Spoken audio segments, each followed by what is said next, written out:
Science पाठवून. तर तुझं नाव सांग आणि तुझ्या शाळेचं नाव सांग. आश्लेषा उदय माझं नाव. शिवब्रह्मनाथ विद्या मंदिर माझ्या स्कूलचं नेम. तर आज विज्ञान भाग 2चा पेपर होता. एकंदरीत तुला हा पेपर कसा गेला? तसा ओके होता पण अवघड गेला.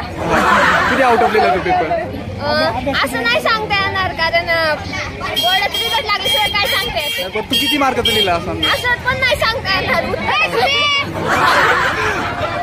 टाइम मॅनेजमेंट झालं का तुला? हा झालं. काय सांगशील अजून? अजून काय नाही सांगत. सर बाहेर होते वर्गावरचे त्याच्यामुळे अजून सोपा गेला.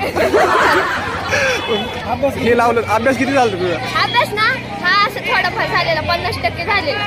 म्हणजे 50% पेपर लिहिलाय का? हा मग पास होण्यापुरता 15. ओके. तू हे लावलं होतं क्लासेस वगैरे लावले होते? हा लावले होते. तरी पेपर तुला अवघड गेला? मग क्लास लावून असं तर कुठं असतं का सोपा पेपर जातो. आता अवघड आता काय नशिबात. बरं थँक्यू.